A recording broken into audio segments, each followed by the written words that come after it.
नमस्कार, स्वागत है आप सभी का आपके ऑफिशियल यूट्यूब चैनल गुरुजी स्पेशल क्लासेस में। मैं हूं निमाई साना, आपके समक्ष उपस्थित हूं साइकोलॉजी विषय वस्तु को लेकर। स्टूडेंट्स, आज की क्लास में हम डिस्कशन करने वाले हैं एडवर्ड ली थॉर्नडाइक के सिद्धांत के बारे में। लास्ट क्लासेस में हम एडवर्ड ली थॉर्नडाइक पर डिटेल में स्टडी कर चुके हैं और उनका जो मुख्य नियम है, सीखने के नियम उन्होंने दिए हैं।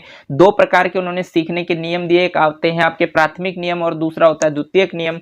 तो प्राथमिक नियम कितने होते हैं, द्वितीयक नियम कितने होते हैं, इस पर हमने डिटेल में बात की है। और उसके बाद मैंने आपको प्राथमिक नियमों में भी कौन से नियम में संशोधन किया गया था सन 1930 में, और उन नियमों के जैसे तत्परता का नियम, इसके अन्य उपनाम क्या क्या हैं, तो इस तरीके से मैंने आपको डिटेल में बताया था लास्ट क्लासेस में। आशा करता हूं कि आपको वो क्लास अच्छी लगी होगी। अगर आपने देखा है तो बहुत अच्छी बात है, अगर आपने नहीं देखा तो आप मेरे चैनल की प्लेलिस्ट पर जाकर इजीली देख सकते हैं उस क्लासेस को। और उसके बाद आज हम स्टार्ट करने वाले हैं एडवर्ड ली थॉर्नडाइक के सिद्धांत के बारे में, जो बहुत ही ज्यादा इंपॉर्टेंट है। मैंने आपको पहले ही बताया था कि जो अधिगम टॉपिक है उसमें सबसे ज्यादा इंपॉर्टेंट अगर कोई साइकोलॉजिस्ट है तो वो है एडवर्ड ली थॉर्नडाइक। ठीक है, चाहे सुपर टेट हो या फिर यूपी टेट हो, आपके प्रश्न यहीं से बनते हैं। और सुपर टेट में भी यहां से बार बार प्रश्न पूछे गए हैं, दोनों ही एग्जाम्स में यहां से प्रश्न उठे हैं, इसलिए मैं आपको बता दूं।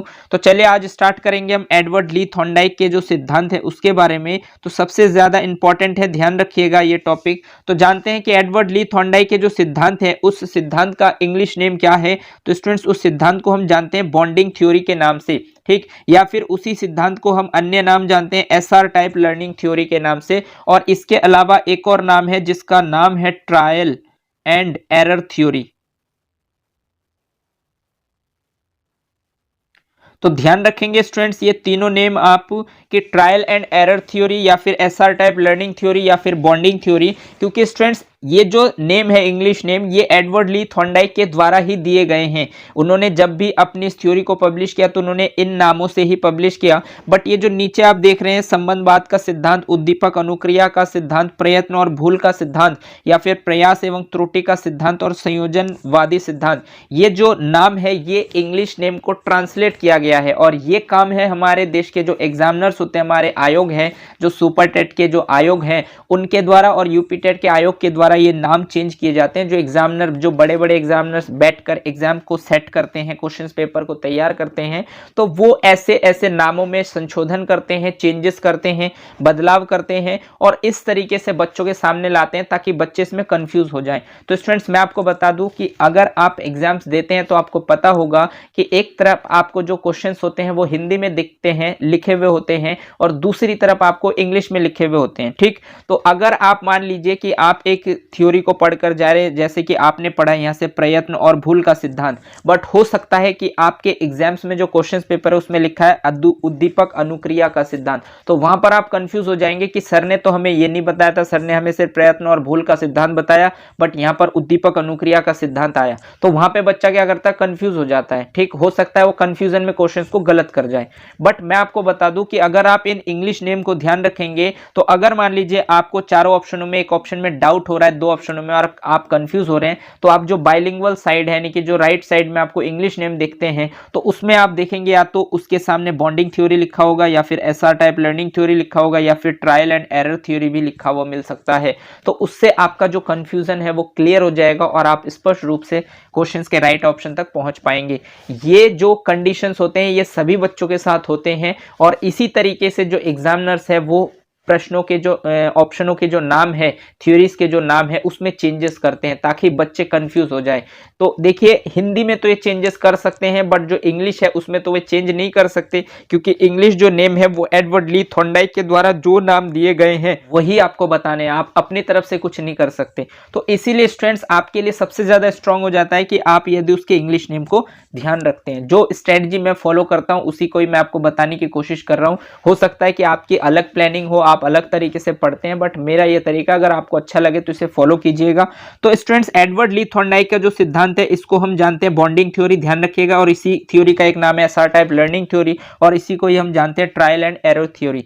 ठीक, तो एक बार इनके हिंदी नामों को भी देख लेते हैं। तो देखिए, इनके इस थ्योरी को हिंदी में हम कहते हैं संबंधवाद का सिद्धांत, एक हम इसको कहते हैं उद्दीपक अनुक्रिया का सिद्धांत, ठीक, एक हम इसको कहते हैं प्रयत्न और भूल का सिद्धांत, या फिर हम इसी को ही कहते हैं प्रयास और एवं त्रुटि का सिद्धांत, और एक इसका नाम होता है स्टूडेंट संयोजनवादी सिद्धांत। देखिए संबंध, संबंध का मतलब होता है बॉन्डिंग, तो बॉन्डिंग को इन्होंने चेंज करके लिखा संबंध, और संयोजनवादी भी बॉन्डिंग सिद्धांत का ही नाम है। ठीक है, एसआर टाइप लर्निंग यानी एस फॉर होता है स्टिमुलस जिसे हम हिंदी में कहते हैं उद्दीपक, और आर फॉर होता है रिस्पॉन्स जिसे हिंदी में कहते हैं अनुक्रिया। ठीक है, तो एसआर टाइप लर्निंग थ्योरी को इन्होंने उद्दीपक अनुक्रिया सिद्धांत नाम दिया।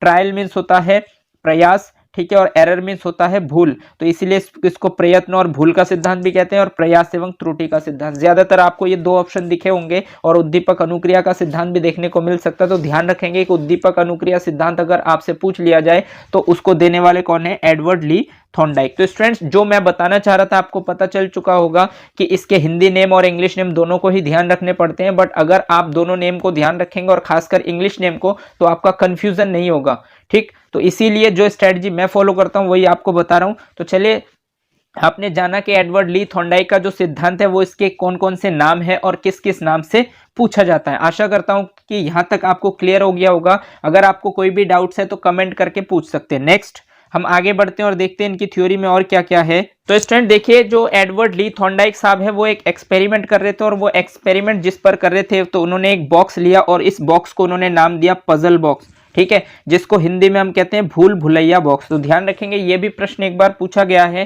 कि थॉर्नडाइक का जो एक्सपेरिमेंट है वो किस बॉक्स पर किया गया था, तो उस बॉक्स का नाम है भूल भुलैया बॉक्स या फिर पजल बॉक्स उसको इंग्लिश में कहते हैं। तो स्टूडेंट्स इस बॉक्स में क्या खासियत है वो जानते हैं। तो सबसे पहले तो ये एक बॉक्स होता है, और उस बॉक्स में यहाँ पर एक गेट होता है, यानी कि एक चोर दरवाजा होता है ये, और यहाँ पर ये एक लॉक है, और इस लॉक को एक रस्सी के सहायता से, इस रस्सी के सहायता से एक दूसरा सिरा होता है जिसमें ये लीवर बना हुआ है। ठीक है, और इसमें जो इस बॉक्स के चारों तरफ ये क्या है, आपके सलाखें हैं।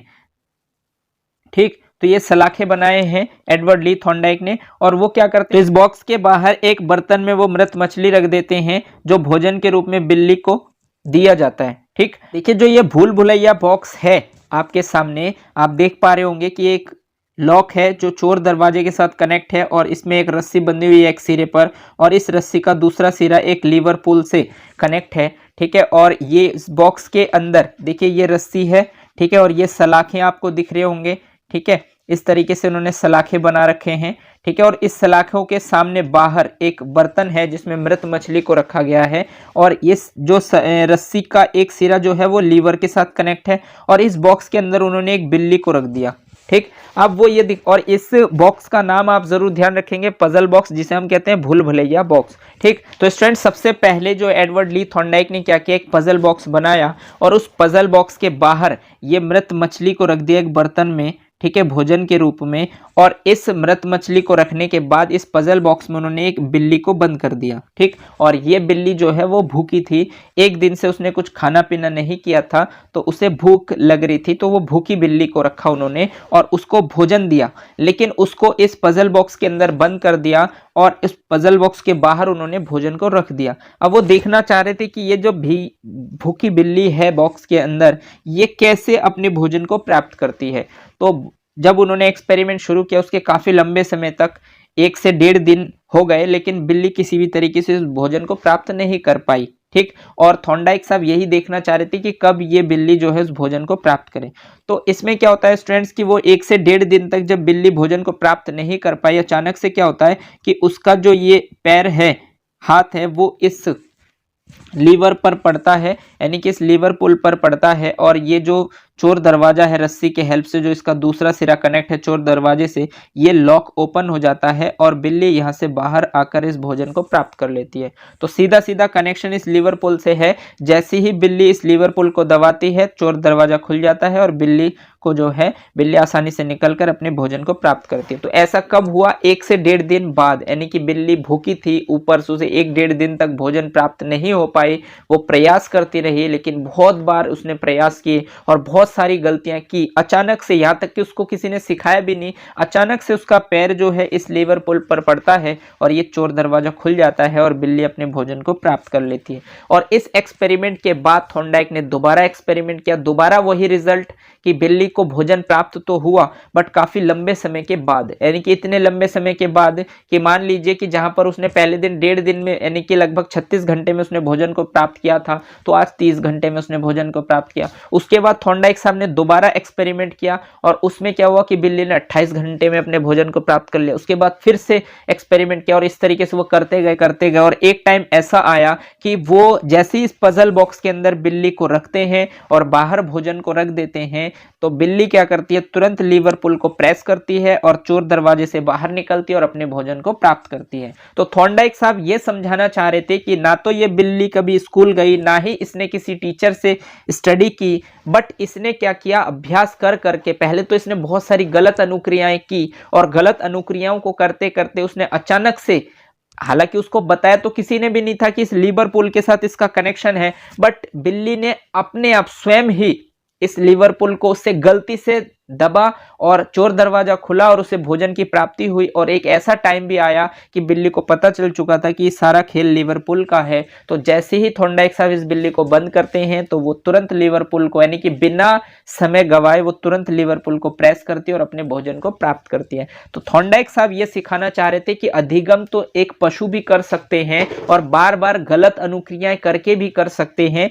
लेकिन वो अधिगम कब करते हैं, जब उनके सामने उद्दीपक होता है। ठीक है, सपोज कीजिए कि बिल्ली के सामने भोजन नहीं होता तो शायद बिल्ली उतना एफर्ट नहीं लगाती। तो यही आपका भी रीजन है स्टूडेंट्स, जैसे अभी आपके सामने सुपर टेट का एग्जाम्स है तो वो आपका उद्दीपक है और उस उद्दीपक को देखकर जो भी आप अनुक्रियाएं कर रहे हैं वो आपका रिस्पॉन्स है। नहीं, आपका भोजन स्टिमुलस है, उद्दीपक है, और जो आप अनुक्रियाएं कर रहे हैं, जो भी आप क्रियाएं कर रहे हैं वो आपका रिस्पॉन्स है। और जैसा आपका अनुक्रिया और उद्दीपक के मध्य संबंध बनेगा उसी तरीके से आपका अधिगम हो पाएगा। तो इसीलिए थॉर्नडाइक साहब ने इस थ्योरी का नाम एसआर टाइप लर्निंग थ्योरी रखा है, यानी स्टिमुलस रिस्पॉन्स लर्निंग थ्योरी। ठीक, दूसरा ये स्टूडेंट्स कि इसमें बिल्ली ने बहुत बार गलत अनुक्रियाएं की, यानी कि बहुत बार भूल की, यानी प्रयास भी उन्होंने बहुत ज्यादा की और प्रयास के दौरान उनसे बहुत बार भूल हुई है। तो इसलिए इस थ्योरी का एक नाम है प्रयत्न और भूल का सिद्धांत या फिर प्रयास एवं त्रुटि का सिद्धांत, जिसको हम जानते हैं, जिसे हम बोलते हैं ट्रायल एंड एरर थ्योरी, जैसे कि आपने जाना। और उसके बाद एक कंडीशन ये आया कि जब ये बिल्ली और इस भोजन के मध्य जैसा उनका संबंध बना,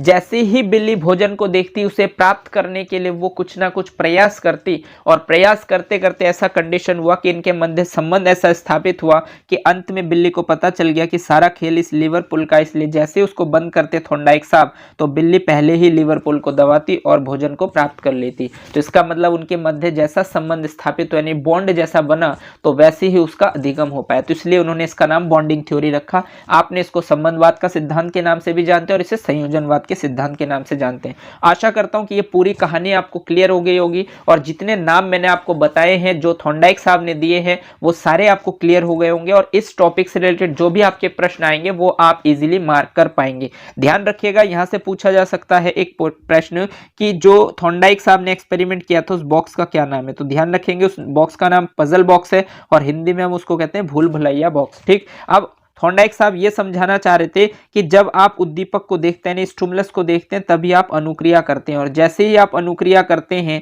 और उद्दीपक आपके सामने होता है तो इन दोनों के मध्य एक अनुबंधन स्थापित होता है। जब अनुबंधन स्थापित होगा तभी आपका अधिगम होगा। तो इसीलिए ये जो है बहुत ज्यादा महत्व देते हैं अभ्यास पर। ठीक है, इसलिए इन्होंने सीखने के नियम भी दिए जिसमें आपने प्राथमिक नियम में तत्परता का नियम, अभ्यास का नियम, प्रभाव का नियम देखा। तो इसीलिए इनकी थ्योरी में ये मुख्य बातें हैं। आई होप आपको सारे पॉइंट्स क्लियर हो गए होंगे। चलिए आगे बढ़ते हैं और देखते हैं और इस थ्योरी में क्या है।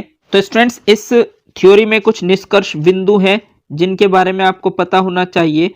ठीक है, जिस थ्योरी को मैंने अभी आपको समझाया उस थ्योरी से रिलेटेड कुछ मुख्य बातें हैं, यानी निष्कर्ष बिंदु हैं जिसको आपको समझना चाहिए। तो सबसे फर्स्ट जो बिंदु है निष्कर्ष वो क्या है कि अधिगम में प्रयास एवं भूल समाहित रहता है। यानी कि एडवर्ड ली थॉर्नडाइक साहब मानते हैं कि जो अधिगम होता है, यानी कि जो आप लर्निंग करते हो उसमें प्रयास एवं भूल समाहित रहता है। यानी कि जब आप प्रयास करते हैं तो आपसे बहुत बार भूलें भी होती हैं, यानी कि बहुत बार आप गलतियां भी करते हैं और गलतियों को करने के बाद ही आप बहुत सारी चीजों को सीख पाते हैं। इसीलिए अगर आप कभी भी सीखना चाहते हैं तो उसमें प्रयास भी होगा और भूल भी होगी। तो इसलिए आपको डिमोटिवेटेड नहीं होना है। अगर आपसे भूल हो रही है तो आप उन भूलों को समझिए कि आपसे भूल क्यों हो रही है और उसको सुधार कीजिए। आप दोबारा से एफर्ट प्रयास कीजिए तो आपका अधिगम अवश्य होता है। तो यही समझाना चाह रहे थे कि अधिगम में प्रयास एवं भूल समाहित रहता है। सेकंड पॉइंट है स्टूडेंट्स कि अधिगम अनुबंधन का परिणाम है। देखिए, जब तक आपका अनुबंधन नहीं होगा तब तक आपका अधिगम नहीं हो पाएगा। यानी कि जब आपका अनुबंधन का रिजल्ट होगा, यानी परिणाम आएगा,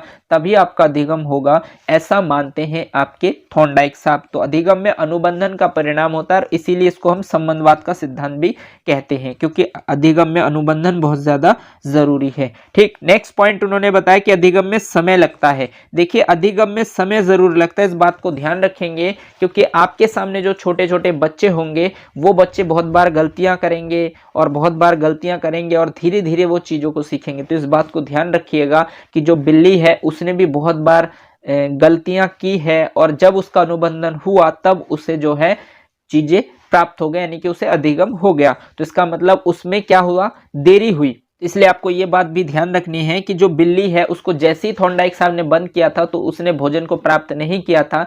बहुत बार उन्होंने एक्सपेरिमेंट किया, तब जाके बिल्ली ऐसा समय आया कि उसने जो है, जैसे उसे बॉक्स में हम बंद करते हैं तो बिल्ली तुरंत बाहर लीवर पुल को प्रेस करती है और बाहर निकलकर अपने भोजन को प्राप्त करती है। तो ये सब चीजें, इन सब चीजों के लिए क्या चाहिए, समय चाहिए। तो अधिगम में समय जरूर लगता है, तो इस बात का ध्यान रखेंगे। जो बच्चे छोटे छोटे होंगे वो हो सकता है कि धीरे धीरे चीजों को सीखे, तो आपको इसमें जो है घबराना नहीं है और बहुत ज़्यादा सोचना भी नहीं है, क्योंकि आपको ये अंडरस्टूड होना चाहिए कि आप को पता होना चाहिए कि अधिगम में जो है समय लगता है। हर एक व्यक्ति की जो लर्निंग स्टाइल है वो अलग अलग है, इसलिए समय लग सकता है। नेक्स्ट होता है स्टूडेंट्स, अधिगम उत्तरोत्तर होता है। यानी उत्तरोत्तर का मतलब होता है एक के बाद। देखिए, सबसे पहले बच्चा ए फॉर एप्पल सीखता है, उसके बाद बी फॉर बॉल और उसके बाद सी फॉर कैट। तो ऐसा नहीं कि पहले बच्चा सी फॉर कैट सीखेगा, पहले ए सीखेगा, फिर बी सीखेगा, फिर सी सीखेगा। तो एक के बाद, यानी कि एक क्रम में होता है। जैसे जैसे एक विकास होता है तो उसका दूसरा सीखना शुरू करता है, फिर तीसरा सीखना शुरू करता है। तो इसीलिए अधिगम उत्तरोत्तर होता है, एक बार में सभी चीजें नहीं होती। ठीक, तो नेक्स्ट पॉइंट है स्टूडेंट्स इसमें कि अधिगम संज्ञान पर आधारित नहीं होता। देखिए, जो ये एडवर्ड ली थॉर्नडाइक है, उनका मानना यह है कि अधिगम संज्ञान पर आधारित नहीं होता, क्योंकि अगर देखिए संज्ञान पर आधारित होता तो फिर बिल्ली आज अपने भोजन को प्राप्त नहीं कर पाती। ठीक है, क्योंकि बिल्ली के पास तो ज्ञान है ही नहीं, बिल्ली को तो किसी ने सिखाया नहीं है। ठीक है, तो इसका मतलब इसीलिए थॉर्नडाइक साहब मानते हैं कि अधिगम संज्ञान पर आधारित नहीं होता। जरूरी नहीं कि जिस व्यक्ति के पास ज्ञान नहीं है वो सीख नहीं सकता। ठीक है, वो डिपेंड करता है उनके अभ्यास पर, उनके प्रयास पर। ठीक, जितना ज्यादा प्रयास करेंगे उतना ही ज्यादा आप अधिगम कर पाएंगे, इसलिए अधिगम संज्ञान पर आधारित नहीं होता है। ये इस थ्योरी के निष्कर्ष बिंदुएं हैं। और स्टूडेंट्स, मैं आपको बता दूं और कुछ खास बातें हैं, जैसे कि अगर आप कोई भी चीज करना चाहते हैं, जैसे कि ये चालक, इस थ्योरी में जो चालक है वो क्या है, भूख। फॉर एग्जाम्पल मैं आपको बता दूं कि जैसे अभी आप स्टूडेंट्स हैं जो सुपर टेट की तैयारी कर रहे हैं, उनके लिए क्या है चालक, उनके लिए सुपर टेट है। जैसे आपका सुपर टेट का एग्जाम क्लियर हो जाएगा, यानी कि आपको क्या है, नौकरी की भूख है, आप पाना चाहते हैं जॉब को, आप जॉब पाना चाहते हैं, इसीलिए आप जॉब के भूखे हैं। इसी वजह से आप इतनी तैयारी कर रहे हैं, इतने सब्जेक्ट्स को डिटेल में पढ़ रहे हैं और आप चाहते हैं कि सुपर टेट में आप 130 प्लस स्कोर करें। तो इसका मतलब क्या होता है स्टूडेंट्स कि चालक जरूरी होता है। जब तक आपके पास चालक नहीं होते, मतलब चालक का मतलब यहां पर उदाहरण है भूख से, जब तक आपके अंदर किसी भी चीज को पाने की भूख नहीं होगी तब तक आप प्रयास नहीं करेंगे, और जब आप प्रयास नहीं करेंगे तब आपको कोई चीज प्राप्त भी नहीं होगी। तो जैसे ही आपको चालक होगी तो उसी तरीके से आपका लक्ष्य होगा, यानी कि आपके अंदर भोजन जो है वो लक्ष्य है। तो भोजन का मतलब यहाँ पर क्या है, यहाँ पर मैं अगर आपके एग्जाम्पल के अकॉर्डिंग जाऊं तो आपके लिए क्या है, जॉब, और ये जो भूख है ये है सुपर टेट का एग्जाम। ठीक है, ये भूख क्या है, सुपर टेट का एग्जाम्स है, और भोजन क्या है, आपका जॉब। ठीक है, आप जॉब पाना चाहते हैं, इसीलिए आपका टारगेट क्या है, लक्ष्य क्या है, जॉब। ठीक, तो इसके बाद क्या है, ये अवरोध। अवरोध का मतलब होता है लोहे की सलाखें। जैसे देखिए बिल्ली के लिए जो अवरोध है, यानी कि रुकावटें कौन कर रहे थे, वो लोहे के सलाखें। अगर लोहे के सलाखें नहीं होते तो बिल्ली इतना सारा चीज नहीं सीखती और ना ही उसे यहाँ से अधिगम हो पाता। ठीक, तो लोहे के सलाखें, उसके लिए बाधाएं आई, तभी उसने कुछ अलग सोचा और उसे कोई चीज सीखने को भी प्राप्त हो गई। तो सीधी सीधी बात है कि ये जो सुपर टेट का एग्जाम्स है ये आपके लिए क्या है, लोहे के सलाखें। यानी कि सुपर टेट के एग्जाम्स में जो सब्जेक्ट्स है ये मान लीजिए लोहे के सलाखे, और आपको एक एक सलाखे को कंप्लीट करना है, यानी कि एक एक पोर्शंस को कंप्लीट करने हैं। और जिस दिन आपका ये पोर्शंस कंप्लीट हो जाएगा उस दिन आपको इस जॉब से कोई नहीं रोक सकता। तो इसके लिए लोहे के सलाखे क्या है, अवरोध है। और इसके लिए आपको करना क्या होता है, अनियमित क्रियाएं। जैसे उस बिल्ली ने लगातार क्रियाएं की है, अनियमित क्रियाएं की है। जब वो बिल्ली मान लीजिए प्रयास करती और बार बार उसे लक्ष्य प्राप्त नहीं हो पाते, यानी कि भोजन की प्राप्ति नहीं हो पाती, और जैसे ही वो भोजन को देखती है फिर से तैयारी करती है, ठीक है, फिर से वो तैयार होती है, फिर से प्रयास करती है। तो इसी तरीके से स्टूडेंट्स आपको भी बार बार प्रयास करने हैं। जरूरी नहीं है कि आपसे कोई क्वेश्चन नहीं हो रहा तो इसका मतलब आगे भी नहीं होंगे। आप दोबारा से प्रयास करेंगे तो कभी ना कभी आपको सुपर टेट का एग्जाम्स आप क्वालिफाई कर लेंगे, और अगर आप एक सटीक रणनीति के साथ करते हैं तो आप अवश्य ही कर लेंगे। ठीक, नेक्स्ट है स्टूडेंट्स संयोजनवश सफलता। देखिए, जब बिल्ली ने लगातार प्रयास की तो अचानक से उसको तो पता नहीं था कि ये इस लिवरपूल के साथ कोई कनेक्शन है, और ना ही उसके पास ज्ञान था कि इस लिवरपूल का कोई कनेक्शन हो सकता है, लेकिन संयोजनवश उसे सफलता की प्राप्ति हुई। तो इसी वजह से, इसी तरीके से अगर मान लीजिए कि आप सुपर टेट को टारगेट करके आप लगातार क्रियाएं करेंगे तो इन अनियमित क्रियाएं से संयोजनवश आपको भी सफलता अवश्य मिलेगी। और इसके लिए क्या है, दृढ़ीकरण मतलब निश्चितता। देखिए, बिल्ली ने जो अनियमित क्रियाएं की है संयोजनवश उससे सफलता भी प्राप्त हुई, और क्या क्या हुआ, एक अंतिम टाइम में ऐसा भी हुआ जब थॉर्नडाइक साहब ने लास्ट एक्सपेरिमेंट किया तो उस बिल्ली ने 1 सेकंड का भी समय नहीं लिया। तो इसका मतलब उसको अधिगम हो चुका था, यानी निश्चित हो चुका था। तो इसका मतलब जब आप लगातार प्रयास करेंगे तो एक ऐसा टाइम आएगा कि आपको सुपर टेट के एग्जाम्स में आप इतनी तैयारी कर लेंगे कि आपको कोई भी डर नहीं होगा। तो इस तरीके से आप दृढ़ीकरण भी मानकर चलिए कि आप इजीली कर सकते हैं। आशा करता हूं कि यहां तक आपको क्लियर हो गया होगा सारे पॉइंट्स, और जो इसके निष्कर्ष बिंदु थे वो सब पॉइंट्स क्लियर हो गए होंगे, और पूरी कहानी भी आपको क्लियर हो गई। अब यहां से आपका कोई भी प्रश्न बनता है तो आप कभी भी गलत नहीं करेंगे। चलिए आगे बढ़ते हैं और देखते हैं नेक्स्ट पॉइंट इसमें क्या है इस थ्योरी में और मुख्य बातें। तो स्टूडेंट्स, इस थ्योरी से रिलेटेड कुछ शैक्षिक महत्व है एवं उपयोगिता है, जिसका मतलब शैक्षिक महत्व का मतलब कुछ शिक्षा से रिलेटेड महत्व है कि हम इस थ्योरी को क्यों पढ़ते हैं, या जो हमारा आयोग है या जो एग्जामिनर है वो हमसे इस तरीके से प्रश्न क्यों पूछती है थॉर्नडाइक से रिलेटेड। इसके पीछे का कारण क्या है कि बिल्ली की कहानी को पढ़ने के बाद हमें क्या सीखने को मिलेगा। तो इसका जो शैक्षिक महत्व उसके बारे में भी जानना जरूरी है। और शैक्षिक महत्व एवं व्यावहारिक उपयोगिता, जो इस थ्योरी को आप पढ़ रहे हैं तो इसको आप अपने व्यवहार में किस तरीके से उपयोग कर रहे हैं, इस चीज को भी जानना बहुत ज्यादा जरूरी है। तो इसके लिए चलिए आगे बढ़ते हैं और देखते हैं शैक्षिक महत्व क्या है। तो इस विधि का उपयोग मंद बुद्धि के बालकों के लिए है जो अधिगम में समय लगाते हैं, और छोटे छोटे बच्चों के लिए किया जाता है। देखिए, जो आप इस थ्योरी को बार बार पढ़ते हैं तो इसके पीछे का रीजन क्या है कि जो मंद बुद्धि बालक होते हैं, बहुत बार ऐसा होता है कि अध्यापक जो टीचर होते हैं वो कक्षा में ये कहते हैं कि ये मंदबुद्धि के बालक है और इसको जो है हम पढ़ा नहीं सकते। ठीक है, तो इस तरीके की अगर आप सोच रखते हैं तो आपको नहीं रखना चाहिए, क्योंकि मंदबुद्धि के बालकों को पढ़ाने के लिए भी आपके अंदर पेशेंस होना चाहिए, धैर्य होना चाहिए, तभी आप उन बच्चों को पढ़ा सकते हैं। तो मंदबुद्धि के बालकों को किस तरीके से पढ़ाया जाता है, इसके लिए आपको इस थ्योरी को पढ़ना चाहिए, क्योंकि उस बिल्ली वो मंदबुद्धि से भी बेकार थी, क्योंकि वो एक जानवर, उसके पास तो बिल्कुल भी ज्ञान नहीं है, फिर भी उसने अधिगम कर लिया, तो एक मंदबुद्धि का बालक क्यों नहीं कर सकता। तो इस बात की जानकारी एज अ टीचर आपके पास होनी चाहिए, ऐसा आयोग आपसे चाहती है, इसलिए आपको इस थ्योरी को पढ़ना है। ठीक, नेक्स्ट उन्होंने बताया कि मंदबुद्धि के बालकों के लिए अधिगम में समय लगाते हैं,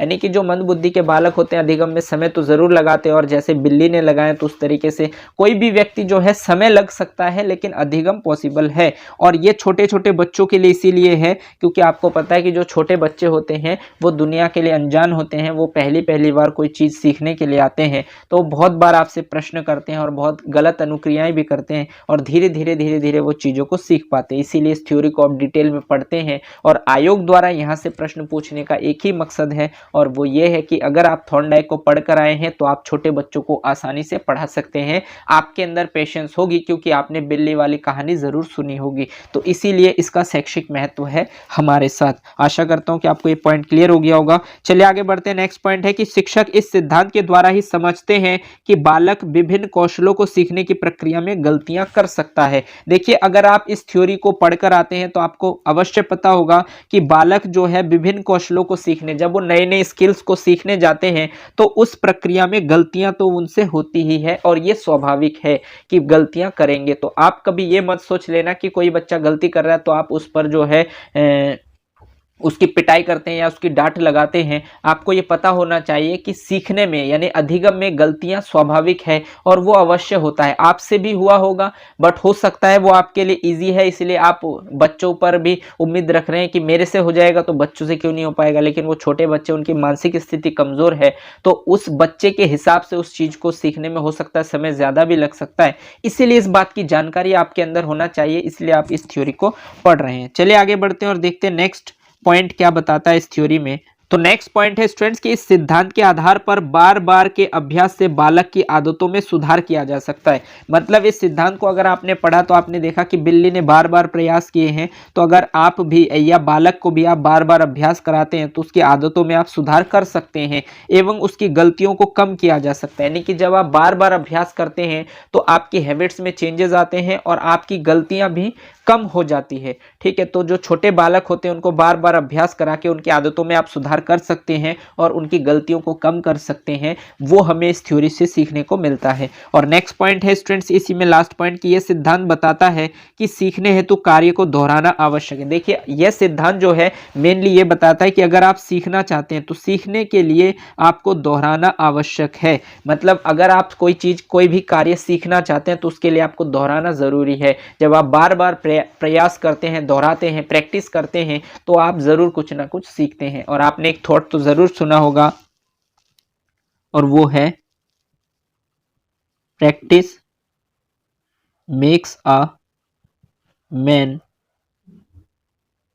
परफेक्ट। तो आपने सुना होगा कि practice makes a man perfect, यानी कि अभ्यास व्यक्ति को निपुण बनाती है। तो इसका मतलब यह है कि सीखने के लिए आपको बार बार दोहराना पड़ता है। और स्टूडेंट्स मैं आपको बता दूं कि ये जो आप साइकोलॉजी सब्जेक्ट जो आप मेरे चैनल से पढ़ रहे हैं, यहां से आपको क्या करना है कि आपको हर एक कंटेंट के प्रॉपर नोट्स बनाने हैं और मेरी बातों को ध्यान से सुनना है। तो आपको सारी चीजें आपके माइंड में होंगी और जब आपके सामने प्रश्न होंगे सुपर टेट में तो आप सारे प्रश्न इजीली कर पाएंगे, सभी ऑप्शन आप क्लिक कर पाएंगे। क्योंकि मैंने आपको पहले ही बताया था सिलेबस वाले वीडियो में कि मैं हर एक टॉपिक को आपको डिटेल में बताऊंगा, एक एक टॉपिक को, और उस पर आधारित प्रैक्टिस सेट यानी प्रैक्टिस क्वेश्चंस भी कराऊंगा ताकि आपको अंदाजा हो जाए कि जो मैंने कंटेंट कराया उस पर आधारित प्रश्न कैसे बनते हैं। और उसके बाद स्टूडेंट्स मैं आपको एग्जाम से पहले एक टेस्ट सीरीज भी कराऊंगा जिसमें मैं कम से कम 1500 प्लस क्वेश्चन कराऊंगा, यानी 1500 क्वेश्चंस कराऊंगा। और उस टेस्ट सीरीज से बाहर आपका सुपर टेट का कोई भी प्रश्न नहीं होगा जो आपके सुपर टेट में 30 नंबर के प्रश्न पूछे जाने वाले हैं।